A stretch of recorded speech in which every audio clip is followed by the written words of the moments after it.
Hey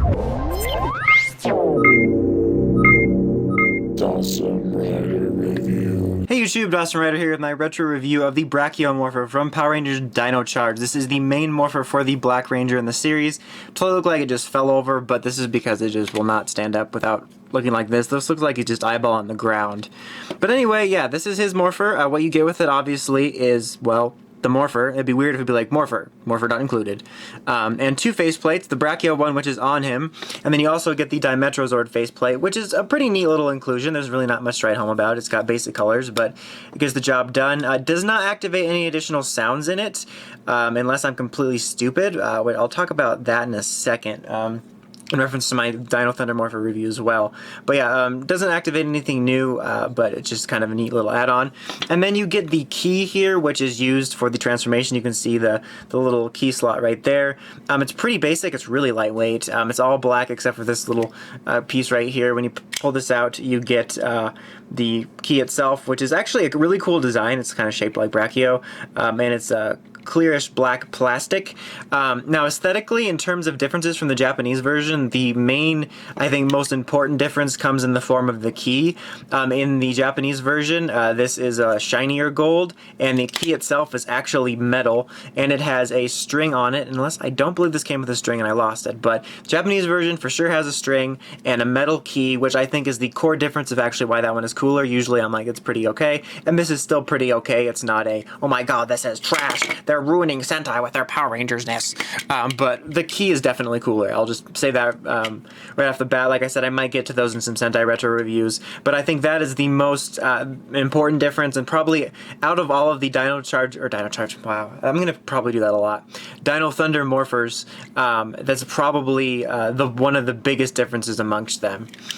But look-wise for this, I believe the other one does look a little bit better, but this one honestly looks fine. I think it looks good. There's no problems with it. I think the only real difference here is the key. But look-wise for this, it looks good. You have the strap here, which I have no idea what the hell this is. Strawberry jam? I don't know. Don't know. It's just, that's on there. That's not supposed to be there. But you have this wrist strap here, and look-wise, I think it's perfectly fine. It looks good. Black plastic, clear black plastic, gold paint. It does fine for the shelf. It does fine for cosplay purposes. I really have no problems with it on its own. Like I said, out of the three, I think the differences are pretty minor. At least to me, in terms of the core morphers, but the most major difference of all of them happens in this one, which is the key, which I'll mention probably again. I'll just keep talking about it. On-off switch here, and it doesn't make any activation noises, which is kind of annoying, because then you never know, except for the giant button that says on-off. Stupid Dawson. Press this for the little communication sound. And it's the same exact one as the regular Dino Morpher. And you can stop it just the same. Now, instead of having a little thing to pull back its jaw here, you're going to be using the key, Dawn, and just twirl it. Yeah, that's how you do it. Twirl the key into the house or the car. Turn it. And you get those noises, and the mouth will actually stay open. Let's do it one more time.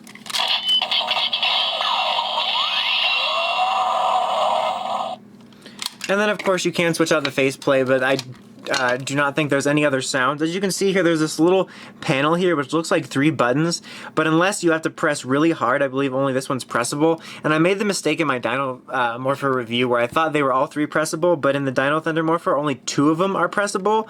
But one of them, like this one you can see is like higher up, but these two here are like lower down, and one of the buttons in the Dino Thunder Morpher is lower down, but it is pressable, but the other one isn't, so it confused me because I have a small brain.